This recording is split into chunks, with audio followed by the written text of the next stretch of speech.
What's going on, everyone? So, the Sacramento Kings and De'Aaron Fox are not expected to get an extension done.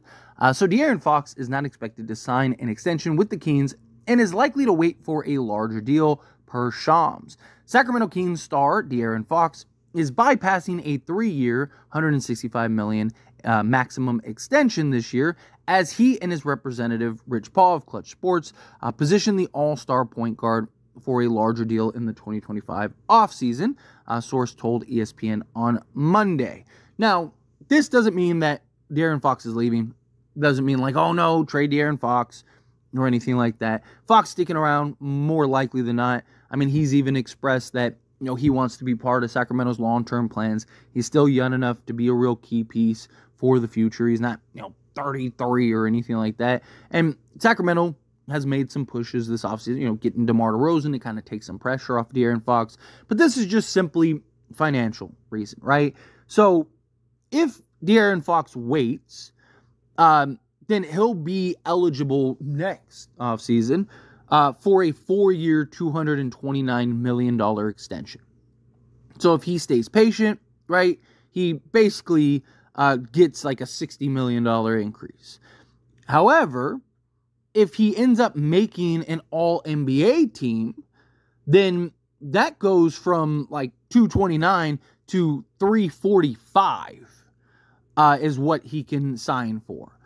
So even if, no matter what, right, let's say he just has a normal season.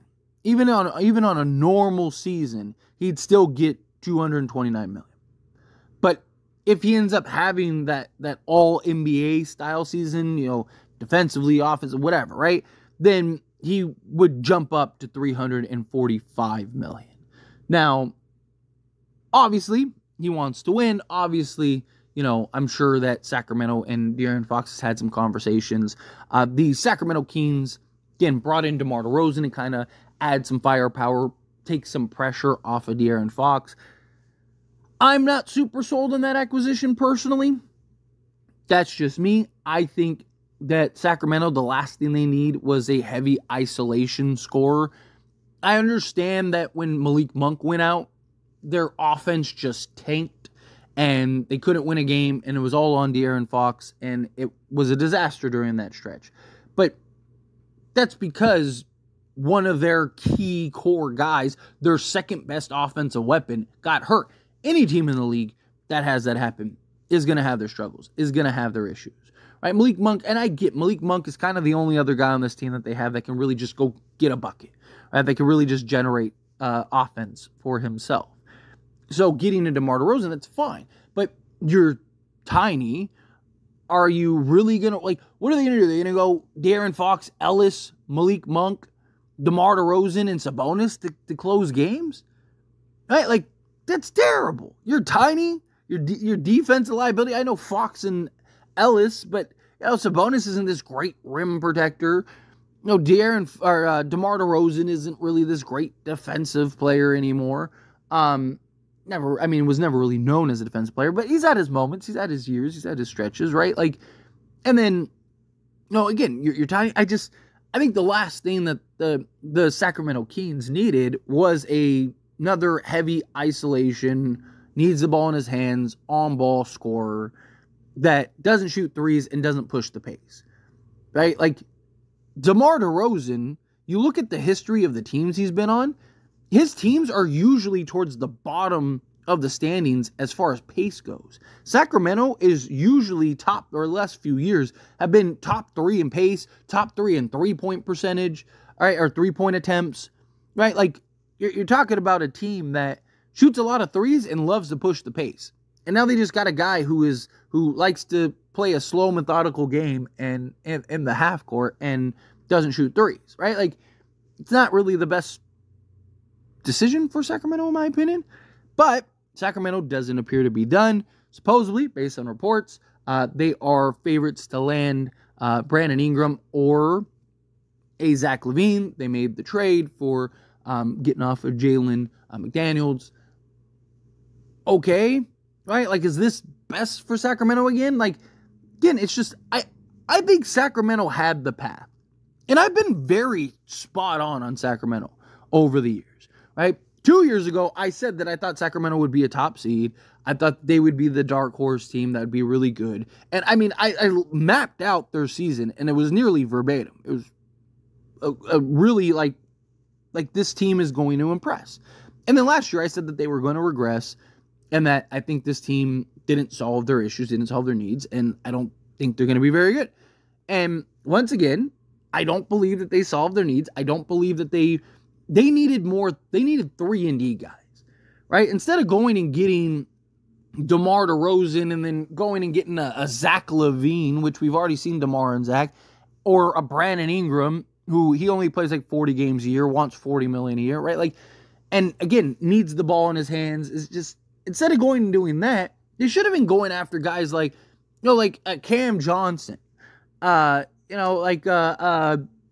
Jeremy Grant. Right, go get Cam Johnson and Jeremy Grant, and I think that Sacramento would be in that conversation. Right now, you got 2 legit 3-and-D guys. You got 2 guys that can create shots for themselves. Right, because again, like you just paid $20 million for DeMar DeRozan. Like, could have gotten the same thing for Cam Johnson, and then go get, like I said, a Jeremy Grant, or go get another 3-and-D guy. Right, they were interested in Kuzma. I don't know how well his fit would have been, but again, it gives you a sizable wing that can knock down shots, put the ball on the deck. I just think that would have been much better, right? You would have had size, you would have been versatile, right? Like, just been a nice, better balanced all-around team. You could have still pushed the pace, still could have played your style of basketball that has had success, but you would have been more versatile. You would have better defensive, right? Or they should have went after Mikal Bridges, right? In a perfect world, if they would have landed Mikal Bridges in OG, right, then I think they would have been in that. Now that's definitely what they need. You could have had something like Fox, Bridges. Like, let's say you just got one of them, and you just had like Fox, Ellis, Bridges, Murray, or maybe you still go get Johnson, and then you have like Johnson and then Sabonis. Like, to me, that's just much better. You're much more versatile. You still got guys that can put the ball on the deck. It just feels like they're just trying to stack names and try to have a bunch of firepower, and I just don't think it's going to work, personally. I think it's going to be a little chaotic, right? Like, particularly in the fourth quarters, right? Like, when De'Aaron Fox has been up there, is one of the best fourth quarter performers year after year. DeMar DeRozan has also been up there, and I get the idea of, like, you have 2 of the top 5 fourth quarter performers. You're going to win a lot of games in the fourth quarter. That doesn't necessarily translate. I mean, look at the Phoenix Suns. They had Kevin Durant, Bradley Beal, and Devin Booker, and they were the worst fourth quarter team in the league last year. How does that happen? Because they have too many guys that do the same thing, that have similarities, that are used to being the closer down there. You need balance. You need to have proper balance. Look at a team like Boston, who just won. They have balance. Everyone knows their role. Everyone plays a part. Everyone buys in defensively. Everyone does what is necessary to win. You look at Denver previous year, right? Everyone played a role. Everyone played their part. They had balance. It wasn't 5 guys that are the same player, or 5 guys that all need the ball in their hands to score or be effective, right? They had, Jokic, who is one of the best playmakers, if not the best playmaker in the league. Right? They had, and he can go get you 20 a night, or 30 a night, or 40 a night, or whatever it calls for that night. Then you got your guy in Jamal Murray, who can just go get buckets, right? And when he's cooking, he can go have a stellar night. And then you got guys that can play off ball, and Michael Porter Jr. and KCP. And then you got that do everything workhorse defensive guy in Aaron Gordon, right? Like, you have balance. You look at Boston, you got Drew Holiday. Just the ultimate glue guy that you could plug in on any team in the league, and that guy's going to fit in seamlessly. Same thing with Derek White, right? And then you got Jason Tatum and Jaylen Brown. They're 2 stars that complement each other, can play both forward spots. And then you add in a guy like Kristaps Porzingis, who can stretch the floor and block shots at the rim and stuff, right? You have balance. It's not just like De'Aaron Fox, who needs the ball in his hands, and he's your slasher cutter, do everything guy. Oh, and now we got DeMar DeRozan, who basically doing the same thing. And then, now we're going to add in a Brandon Ingram. Oh, and by the way, we have De'Aaron Fox, right? Like, you need balance. You need the size. You need the versatility. You need all those things. And it's just the Sacramento Kings, I think, are going down the wrong path. And Again, this doesn't mean that De'Aaron Fox is out and, that's it, I'm done. But I wouldn't be shocked if before that contract's up that happens.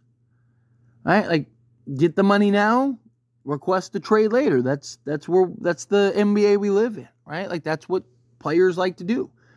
Get the bag now, lock that in, secure it up so you're good. You got the guaranteed money. And then, if you're uncomfortable, you're unhappy, whatever, request that trade. Now, will Fox be one of those guys that do that? Maybe, maybe not. But I wouldn't be shocked, man. I don't know. I don't even know if Sacramento makes the play in this. I wouldn't be shocked. Right? And look, I could be completely wrong. I could be very wrong about Sacramento. I just think DeMar DeRozan was the last thing that they needed. And I think De'Aaron Fox, at some point, he's expressed his desire to win. He wants to win. Yes, he wants to win in Sacramento. But if you can't win in Sacramento, at some point, you're going to want to, you're going to want to go elsewhere. You're going to want to go somewhere where you can win.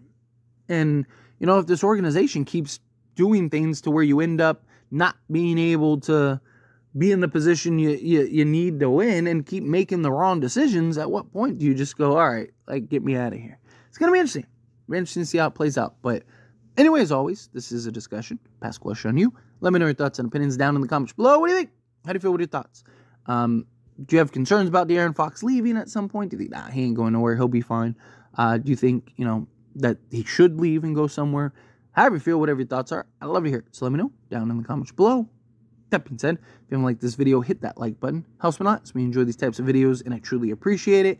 Not subscribe to the channel, hit that subscribe button. Turn on the bell notifications. Appreciate y'all. See you in the next one. Thank you.